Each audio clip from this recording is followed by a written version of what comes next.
right. Hi, everyone. Hi. Well, it sounds like everyone in this room can teach the class except for one person. Sounds like. That one person buried. Yeah. I'm the only one being honest around here. Right. Here we go. We have a lot of trust issues in this room this morning. It's the fire alarm. Everyone's wound up, right? A little bit of chilly weather. Okay, so when we originally were going to do this class back in like October or whatever, we had a few people in class that had some answers that they wanted, like things in showing time that they wanted to know how to do. So that's where we came up with our short agenda on how to do this. So how to actually book a showing in showing time. So it might be kind of basic for this class, it looks like.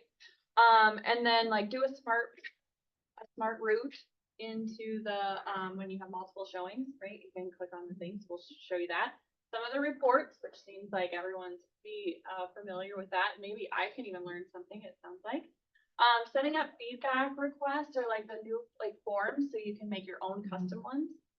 And then actually when you have a listing, going through and like setting up the listing, how you can even restrict times or days or like a certain day or a certain time, how you can do the like text message calls, everything to the client. So that's kind of what we're going to go over today. And if somebody has something to add, I'm happy to let them jump in too. Okay, so log into the MLS. There we go. I am going to use Christie's because I don't have any listings, so it's a little, when it gets to that point, it's really difficult to do it if you don't have a listing to show some of the reports.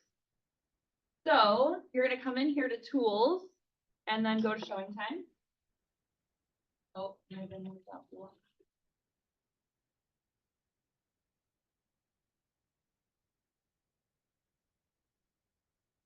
Okay, so a couple different ways how you can schedule some showings.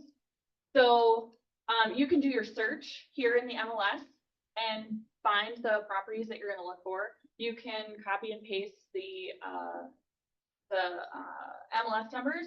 You can select them here and then click on showing time here at the bottom, and then it's going to populate them into a showing cart, which is actually what we're going to do so that we can then do the smart route. So then when you come in here, so when you come in here, I started to do this earlier. I added myself in here so it wouldn't send anyone else. Like some of her clients, and they're like, "What's going on?" She loves when I do that, by the way. So you can add a tour and you can add a new person. So we're going to create a new one though, so you can see it. So create a new showing cart, and then we're just going to hit next. So we're going to pick the day. So potentially it's the same day or it could be a different day if you're scheduling ahead.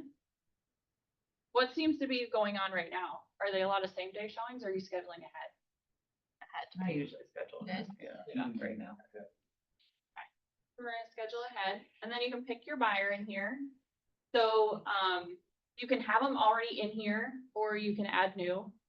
You can see Christy uses private sometimes or not provided. I personally, when I show property, I want to know who it is. So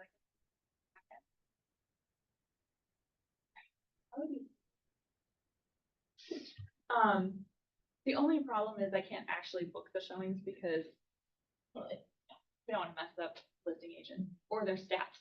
Yeah. They'll have some glitching going on. Yeah. Glitching, that happens. They'll have some glitching. Okay, so when you come in here, make sure, I always check and make sure that I have the right date. I'm a little paranoid about the date, right? Just, I always double check.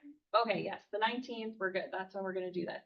And then it pops in the addresses in here. And then you'll want to pick the time. Oh, and then we have these new reminders.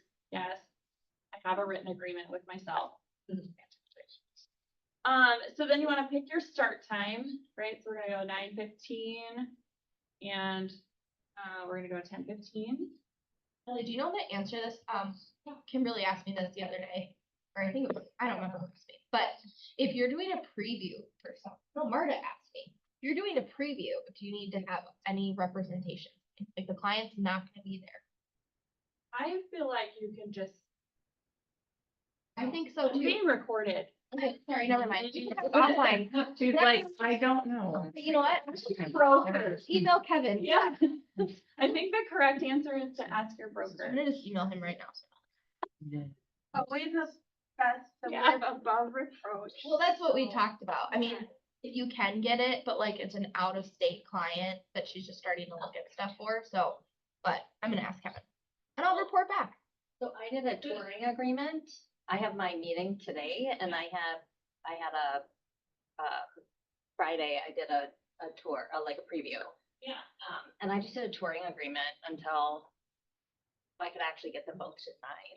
I don't know if that was right or not, but at least it was something, like to your point of live above reproach, like at least I had something in writing. Okay, I don't know if this is right or not, but I use the preview if I'm just looking at the properties to just see what's out there and the quality of the listings. Where I don't have a buyer. Like, there is no buyer. Like, I'm literally just previewing it to see what's out there. Yeah. So I have market knowledge, but, so then, I mean, then obviously no, 'cause you don't have a client, but I think if you're like looking on behalf of someone, but I'll ask Kevin. okay, so the next little cool thing in here, oh, it is pretty big. It'll show you right here how many miles and minutes to that next one. But if you click on Smart Route here, it's going to put them in a different order, potentially. And it's the Smart Route. So it's putting them in order of how it thinks it's the best way to drive to all the properties. What I will say is, when I was running a team, we always did our showings based on the quality of the house. So we showed the best one first and then went on from there. We never showed the best one last or in a progressive order in that direction because we didn't want the buyer to think that every house they saw got better and better and better and better. So we would actually go in weird orders, because of that reason, like to do it on purpose. And that was when there was tons of inventory and you were potentially showing 15 houses 3 different times. And so that's how we did it. So in that case, you would not use the smart route. But if you're trying to be efficient with your gas and all the houses are pretty similar, maybe, and you're not quite sure which one's gonna be better or not better, then you can use the smart route, and that's how that works. The other thing, was I just lost my train of thought? Oh, back to previewing. If you aren't sure and you do want to go in the right order, like maybe it is a out of town buyer or relo buyer that's coming in, you can preview them quick and then know what order to put them in. So then we're back to here where you can see how many miles and how many minutes. So then you can pick the times for each one. The other cool thing that's right here is it tells you the appointment type. So then you know if it's go and show or you're waiting for an appointment.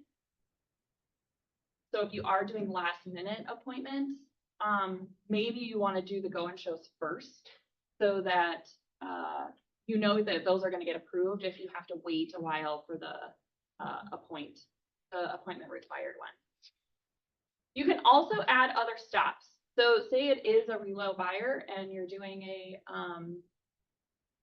like a long day of tour, you can add lunch in there. You can add a stop and put an address in. You could stop at the office. You could stop for coffee. I don't know, you get your nails done. I don't know, whatever you want to do. So you can, yeah, so you can add this in here, the address. We'll just put this.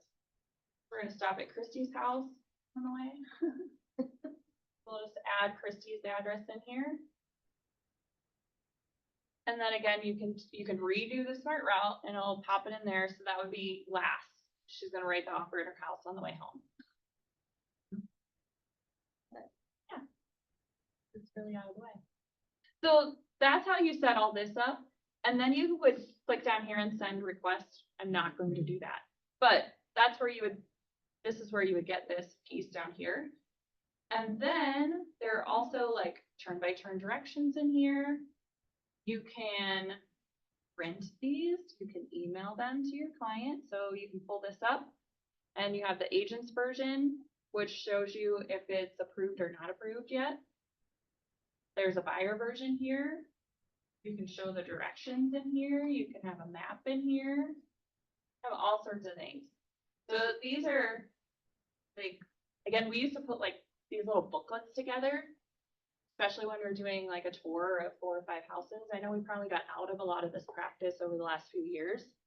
But we would put these little booklets together and then it would have all this information. They'd feel like they'd have something. They could write notes on it if they liked it or didn't like it. Rate them 1 to 3. That's one thing I always do when I'm doing multiple showings is when you're leaving any property saying, so of the 2 that I've showed you, which one is your favorite? Yeah. And then having them top grade the properties. So at the end of your showing tour, it's, all right, Barry, so you said 1, 2, 3 Main Street is your favorite of the 4 that we looked at today. Is there anything keeping you from making an offer today? Exactly.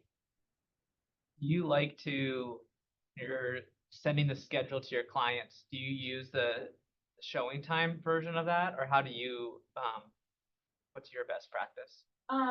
That's actually fairly new. So, I mean, we used to manually do it, like to go into the other reports. I like that this is like pretty and it's got the little pig, like I like the new one in here. Can you show us how to do that one more time? Yeah. So up here, you can click on print. Is the mail icon, is that to email it to them? I would do that, you guys. That's what I have been doing. So let's look at, looks like. yeah, here, we'll send it to ourselves. Yeah, I do think that's newer. Nervous when there's like an auto email, so I like save it as a PDF and email it. I. So here it comes through showing time and then you're gonna click on it. So if they're I just could looking see on their phone, yeah, that'd be nice.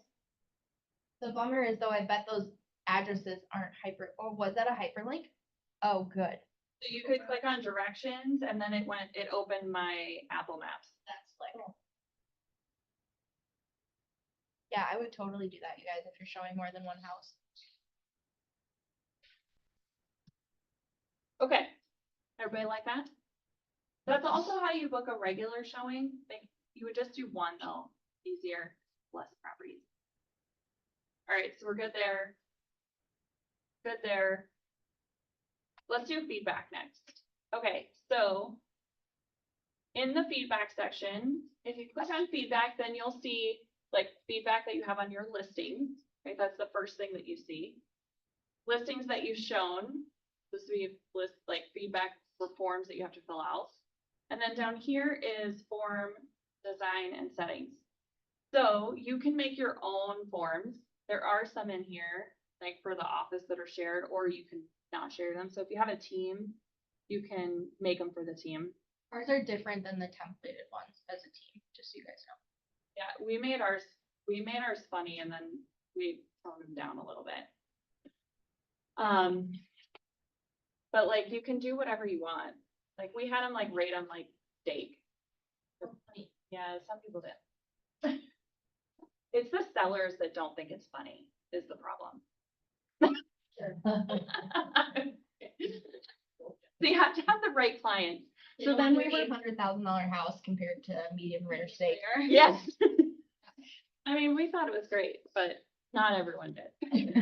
So you can clone one. So you can like take the regular one, you can clone it, or you can create a new one. So you just click on create new. Okay. And then you can add questions. So you can add multiple choice, or you can add where they type in a question or like an actual answer.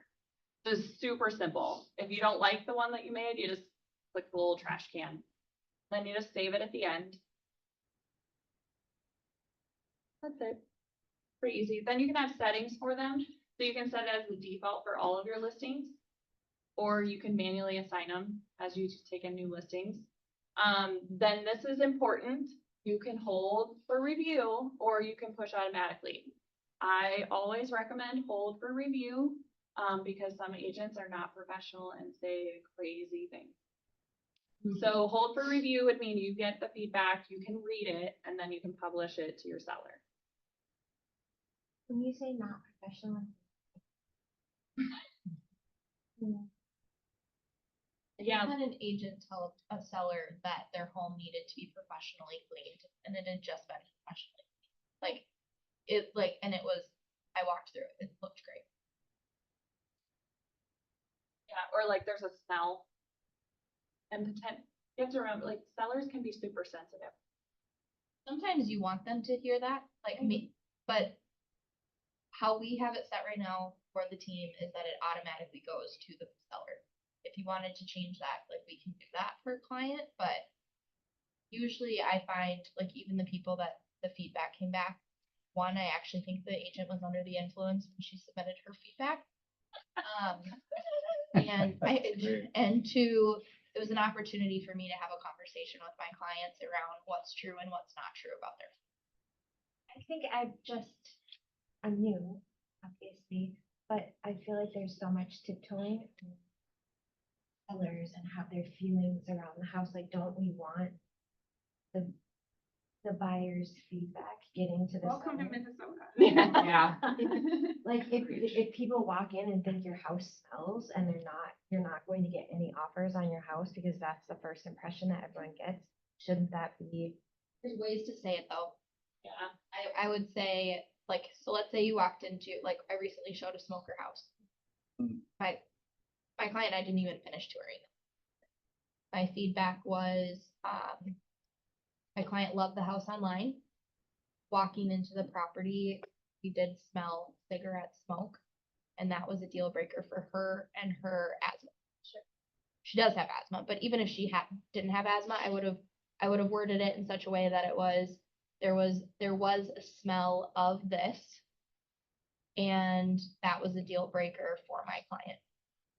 I mean, that seems professional and the truth, which I understand. I just feel like Some people will be like, Everything. there was a god awful smoke smell. Okay. Like, this house is disgusting. Good luck Yes. smelling it. Yeah. It's the Okay. adjectives that people use are sometimes a little aggressive. so the truth is okay. You just have to be. You just have to be a human being that's actually decent. And you need to be very careful. You are. You need to be very careful when you're giving feedback, because there are lawsuits out there where buyers have gone after their agent because they said they didn't want a house. That's the feedback the buyer gave the agent. I don't want the house. Agent submitted too raw of feedback. Buyer later changes their mind, usually after like a price adjustment, Okay. submits an offer. Seller refuses to sell to that buyer because they're pissed at the feedback. So I keep my feedback as emotionally neutral as possible, very factual, and sometimes I'll put like realtor's opinion, and I'll put something like, I feel that, I'm not gonna say my client said it, but I feel should be shared. The other thing you can do is call. Like, So just like any, like, we'll go back to our communication class. Like, if you are sending something that you feel like could be potentially hurtful, like hurt someone's feelings or something, you can call the agent and not blurt it out either. Just kind of start to have a conversation and just gauge that agent, and then ask if they want you to submit it on the form. I've literally had where I called people and said, how direct do you want me to be in my feedback? Yeah. Especially if I know the agent, even if they're at another company, but I've done deals with them, it's like, some agents are like, no, I would actually really appreciate direct feedback. I shared this with my seller. They didn't believe me. It would be helpful that they hear it from someone else. I mean, that's what it just seems to me like you would want to know. Yeah. If I were selling my house, I would want to know why it's not selling, what people are thinking when they're coming. People are just, you have to remember that in this industry, everyone's emotional. One of our main jobs as a realtor is to be an emotional buffer between all parties. The other thing too is, like, agent to agent, I had an agent submit pretty nasty feedback on a listing, and then different listing, same agent made an offer on a different listing, and I was very hesitant. We ended up going with a different offer, but I was very hesitant to work with her because I just didn't trust her professionalism because of how she was. So, like there, a lot of times if I do a showing and I don't have strong feedback or anything, I try to just leave it as neutral as possible when filling out the form. Like if I don't want to give an opinion on stuff. Yeah, I always like to put something in the comment box. If we've been a listing agent too, where it's like, well, what they sent back was not helpful. But you could literally even be, you could be as simple as saying like, I showed them 3 properties. This was their 3rd favorite. Because it stinks. Maybe you leave that part out. Leave that part out. Strummer, I can tell. Oh, yeah.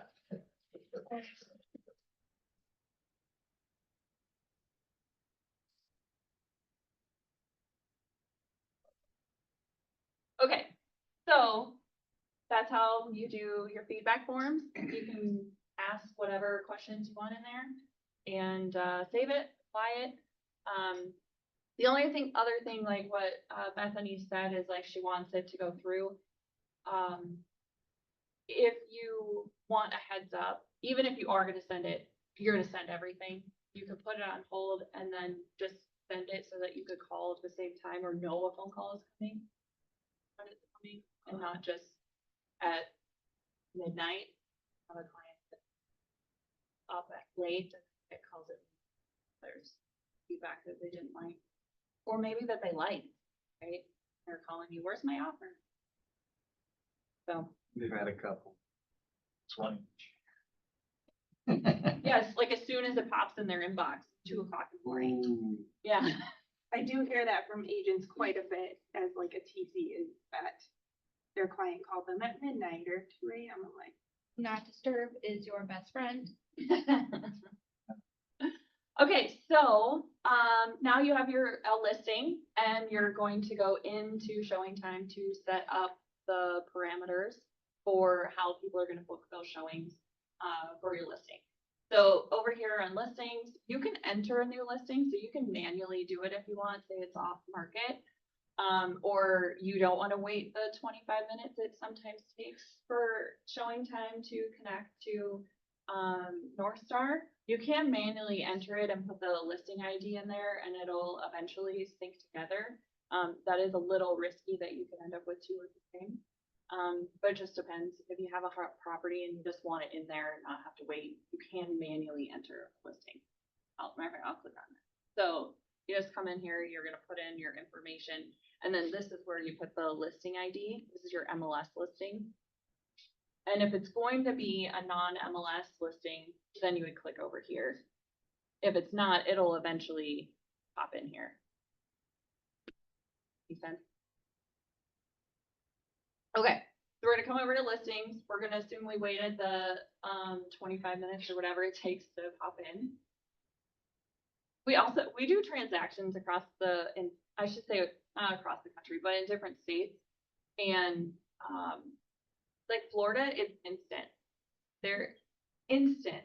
So I don't understand why North Star has such a hard time. it's gotten better, but there's still is definitely. And people have never seen this because they don't do any of this. That's okay. So potentially, if you have a TC or an admin and they're on vacation or they're out sick and you just have to come in here and fix something, or it is midnight and you're not gonna bug them because you respect their time, you could come in here and make a change. At least you've then seen it, right? Okay, so allow the appointment center to take appointments. This can affect your billing if you pick yes or no. For some agents, depending on how the office is set up. Allow showing requests to be requested online. Yes, that is 100% free. Allow showing agents to request virtual appointments. So you can allow that if there is a virtual tour. This was added during COVID. I don't think it says for now. They just never took it out. Appointment type. So this is pretty important. So, this is what Whitney was gonna do. You're gonna do this. Sorry, I forgot. No, you're gonna do it. She knows how to do this. Okay. Appointment required, confirm with any, so that is any of your clients, so if there's like multiple, any of them can approve it, you can approve it. If your setup like that, any of that kind of stuff. Appointment required, confirm with all, that means everyone needs to be on there, so I would say like, I see this commonly with like rentals. They want like the renter to be able to see it and then also the homeowner. Courtesy call, that would be a phone call coming in, that, do any of you guys use that regularly? I don't know that I've ever had anyone use that, but Back to all, if you have potentially like a property where the seller wants the agent to be present at all showings, that's a good one too, because then the agent can make sure that their schedule is open, so it's approved with all. A lot of high-end properties, guys, like sellers require their listing agent to be there. They don't want someone just coming. Just like HGTV, like if you watch all the fancy shows, the listing agent's always at the property. And courtesy call, so I've been doing this 14 years. At the beginning of my career, that was very common because that's before everyone and their cousin had text messaging. So courtesy call was common then. I don't see it really anymore. I think maybe, yeah, if somebody doesn't, there's maybe been 1 or 2 times where like if somebody doesn't text or email, that they'll have that on or want that on. Go and show, that's like the confirms immediately. View instructions only. I have had a couple where there's like very specific instructions about being able to show the house. And that's when that one would be. And then, yeah, is listing agent going to be there? Yes or no? Is it occupied? That's good to know. It's also where you, yeah, you pick that feedback, so you can have fun feedback or boring feedback. And then so as the agent, you will automatically be in there, and then you can add, if there's a co-listing agent, you can add them in there, and then to add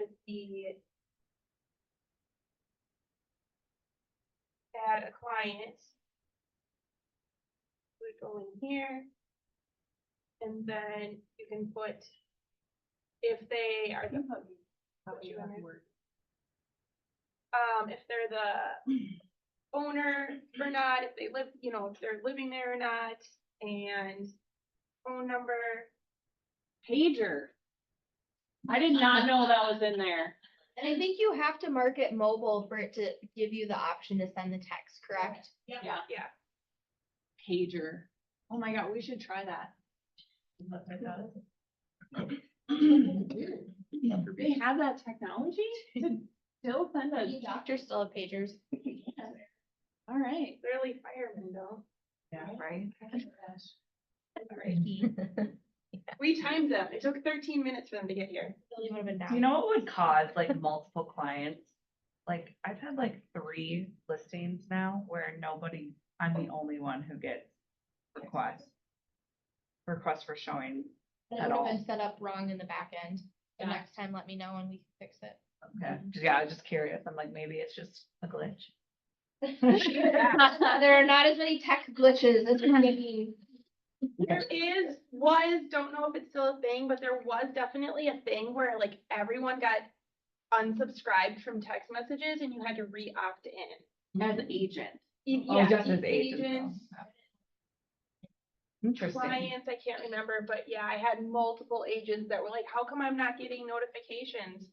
And then I had to go through and But they would send know. them the thing so then they get a text message and they have to, I think, reply yes or whatever, They would know though, so like, let's say, if you went back, like where they would know, like Alyssa, if you would have logged in to this property, you would have seen right there who is receiving. I know, and they always say they are, but that's why I was like, maybe there's just something, I don't know. So then, yeah, it might be like they didn't pick the mobile phone or Versus, they check the box that says don't send text messages. got it. Yeah.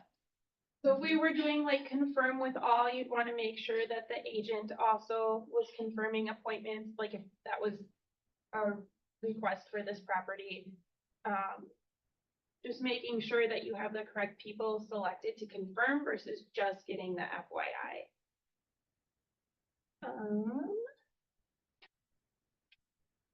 You can always click on how this will work. So if you get this set up and you're like, oh, did I do that right? You can click on here and it'll tell you exactly what's going to happen. So then you're like, oh, that's not what I wanted. Then you can come back up here, you can edit what you want, and then click on it again and it'll show you what. And then once you have a showing, you can also click. We should go to that section after. Like you can see what actually happened and what time things were sent as well. Like if you have someone that's like, I'm not getting this or whatever, like you can see the activity. You can click and we'll go to that after. And you'd be like, well, the email was sent, check your junk box, check the thing. Make sure the email is in there correctly. Mhm.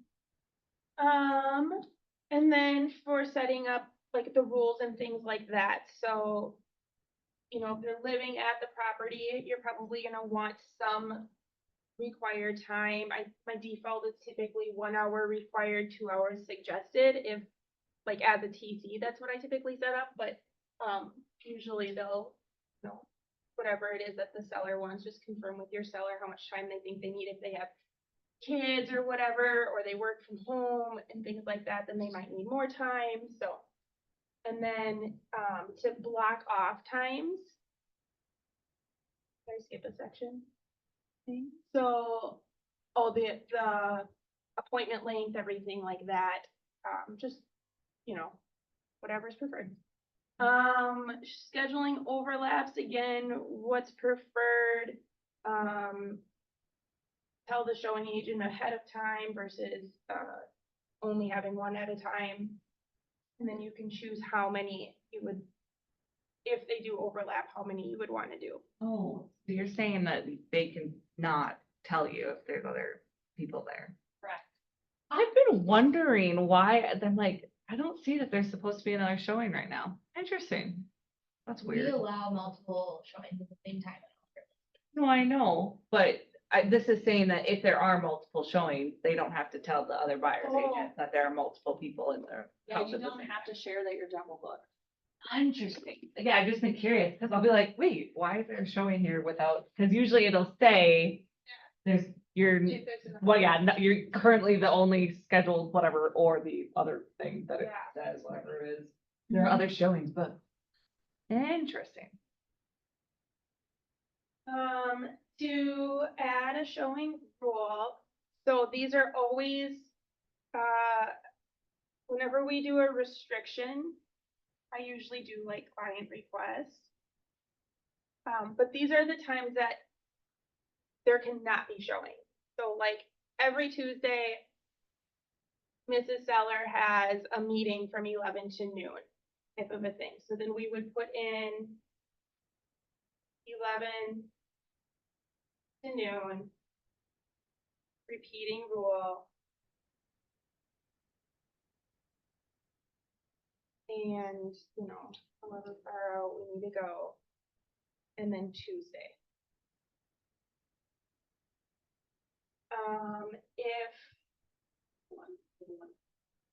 Yeah, so like they're, you know, hosting a birthday party on Saturday. All day rule, so like they don't want people there. All day rule, one time rule, Saturday. Then you don't have to select, if it's just a one-time rule, you don't have to select the day. And then you guys get to decide if it's long enough that you need to be TNAS or not.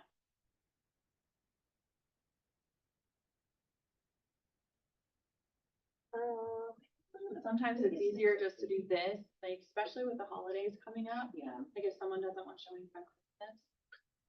You know, you can just block off Christmas here instead of going TNAS and then back to active. Like that's one, if you're actually submitting all of your MLS change forms, it's kind of a pain.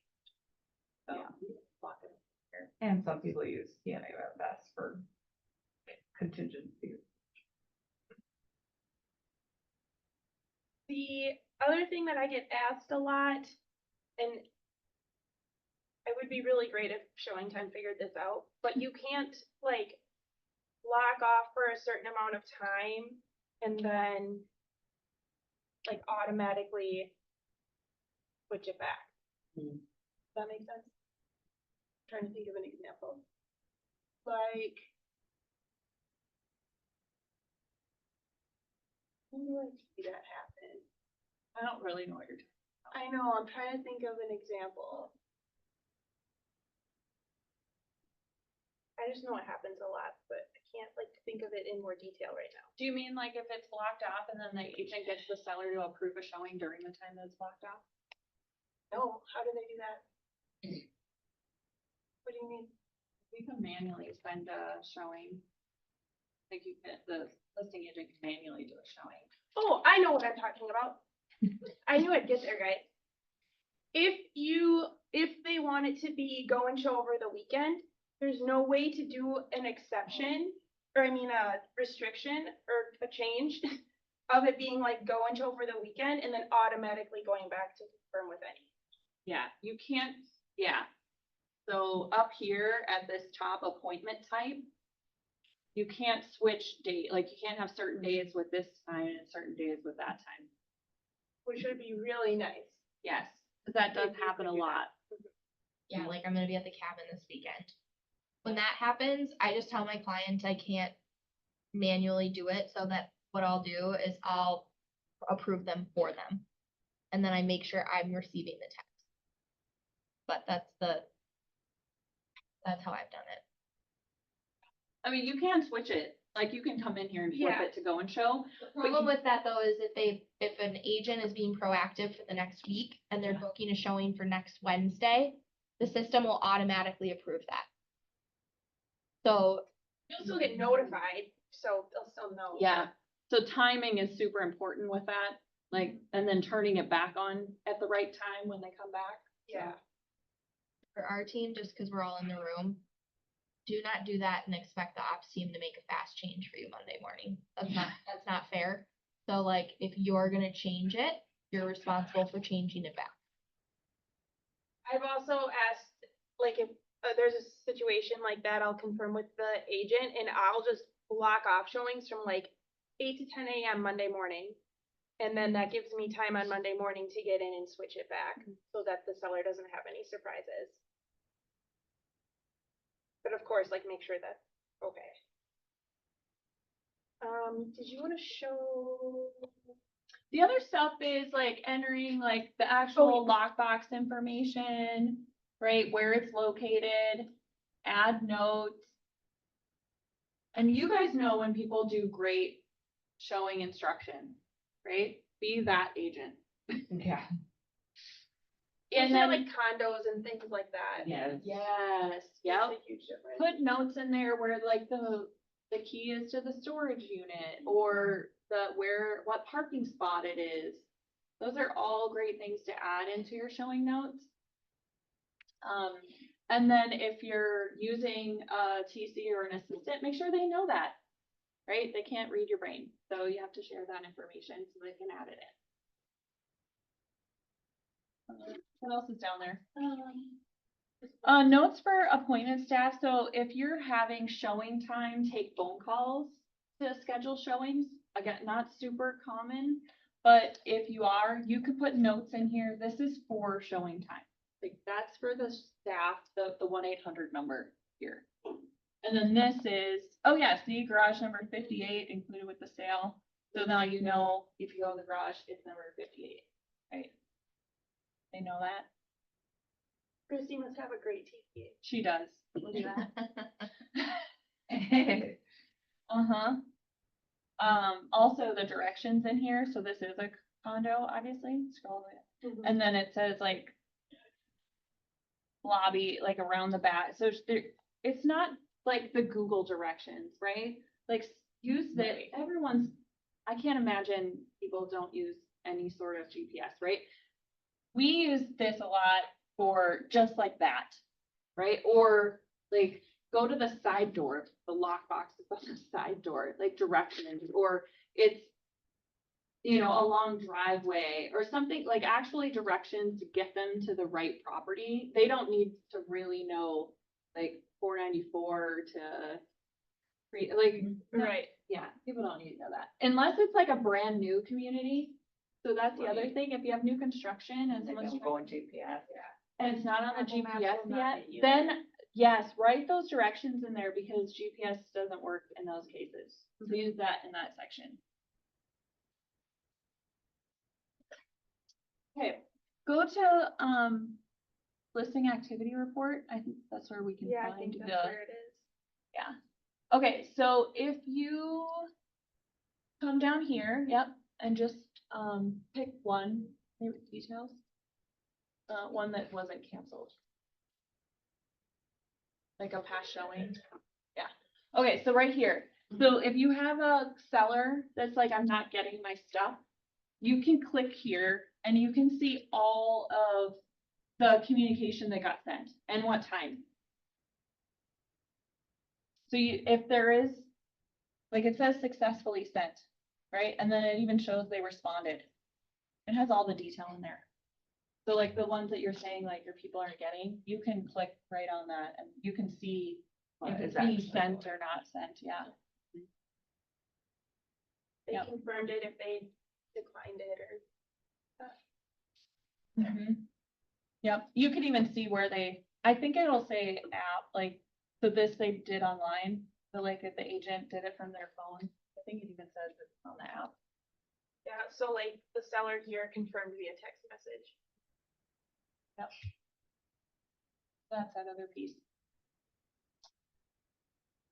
Okay, you can send these reports, by the way, like you can email the report. You can schedule it. So you can schedule it to go out weekly or bi-weekly, right? And then you don't have to keep doing it over and over and over again.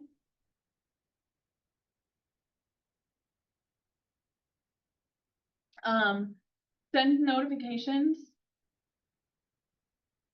We do this a lot when there's, any sort of communication.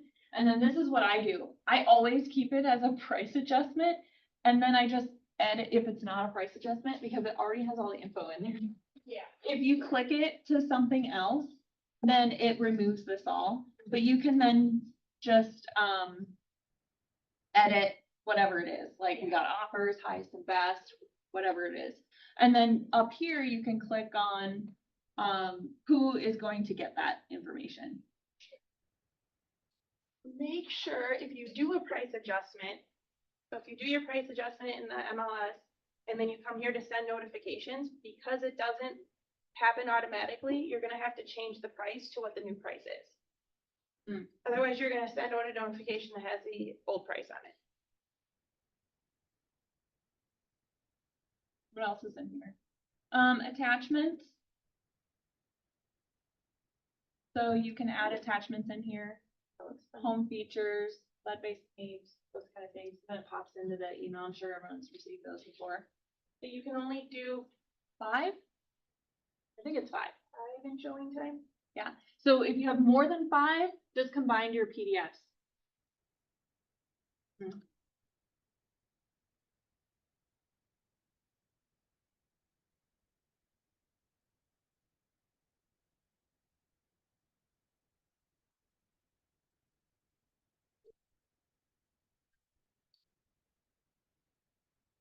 What we use for like, when we send reports for listing services. So it just takes out the agent contact information, but it has all the same info. So yours has all the contact info. Agent version has, yeah, all of the things, yeah. Okay. All right. You want to go to reports?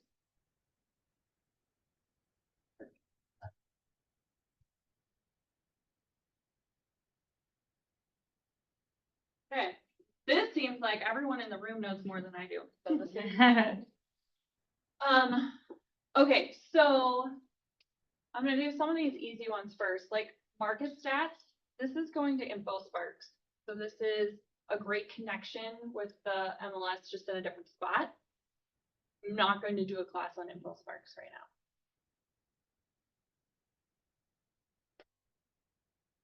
now. Then this one, I really haven't used this too much. I like the look of it, but I haven't really used this much. So you can pick, so this is a 4-bedroom. Right, we're back. It did a default price range in here. My filters. Is anyone using this? Yeah, it doesn't seem super valuable to me. It's no different than what like your CMA would show you, in my opinion. I would say this is like a fast CMA. Yeah. And it, I mean, this part's pretty, I guess, but I don't know. Okay, so that's that report. So we went over that one. Activity on comparables report. So this one is showings on listings in your office, by the way. Not everyone's. So like you do 500 to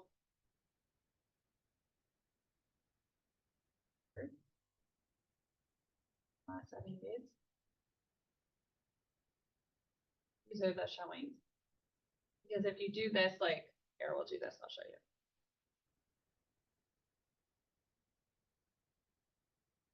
It's the activity on comparable reports. So it's listing in your office with active inventory. So it's not across MLS. Which is disappointing. This would be way more valuable if it was across MLS. So if Alyssa has a listing and she says she has 12 showings. You can Proof double, of- you yeah, can fact check me. Yeah, but if the Coldwell Banker agent says they have 12 showings, you can't, at least on this report, you can't see it. Unless somebody else knows some other hack, but I don't. Agent activity report. So this is your activity, right? So this is gonna be listings, price changes, status changes, other activities, your showings, all that. This is about you.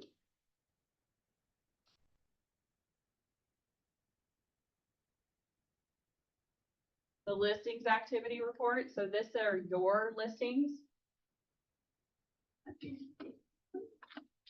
No, it just shows like, showings year to date.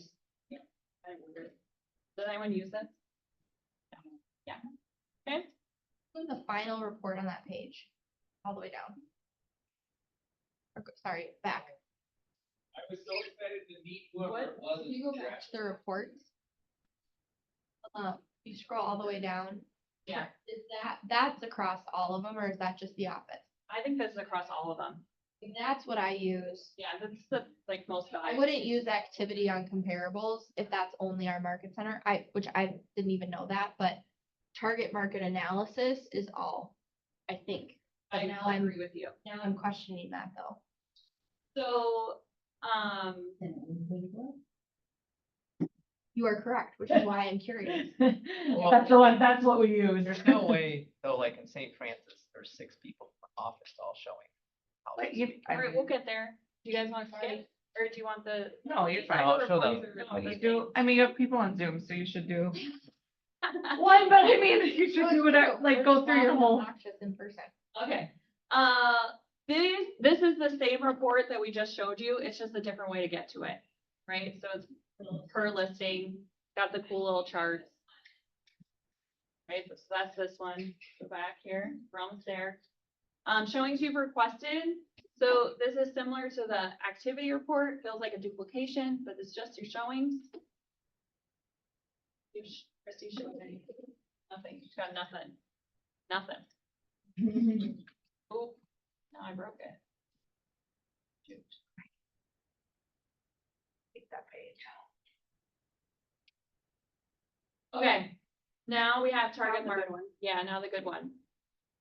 Okay, so this one.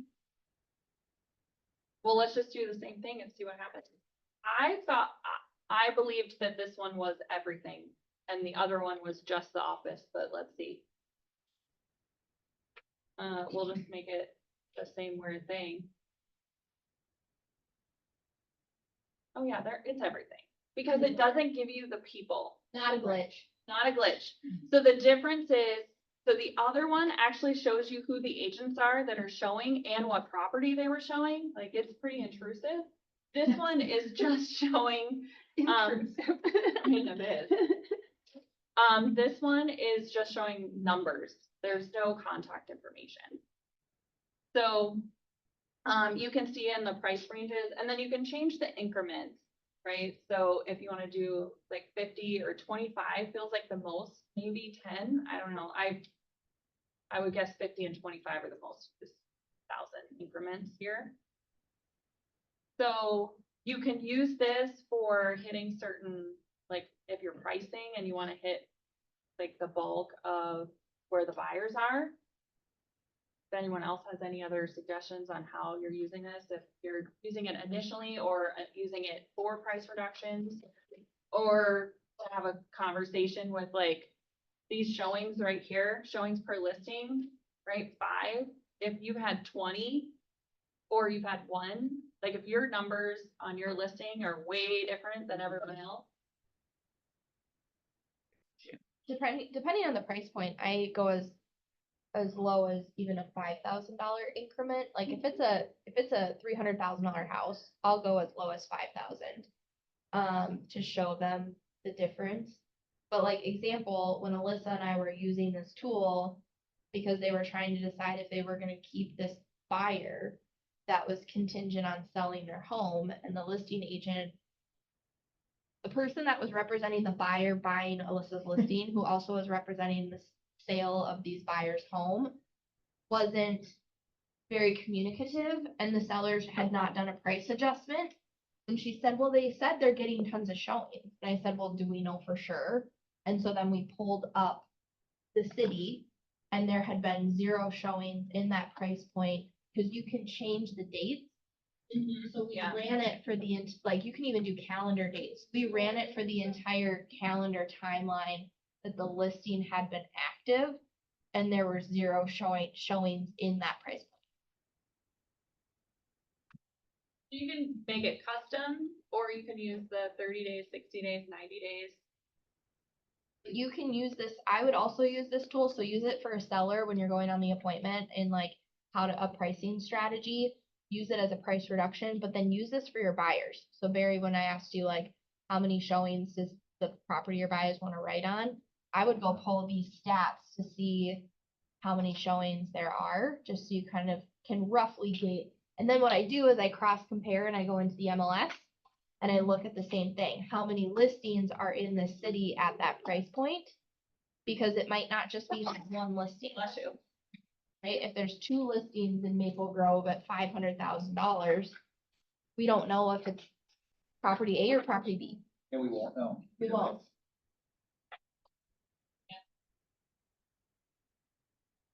That's all I got. That was Thank you. very informative. Thank you.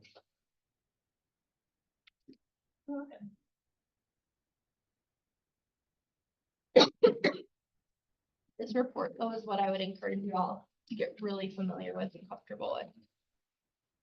And that's the lowest report, when you go to the report tab on the left, it's the last one on the page. Very last one. Target market analysis. And then just remember this top, or the market stat, no, this one, active on comparables is just our office. That one. Okay. That seems limiting. Thanks, Kelly. Appreciate you.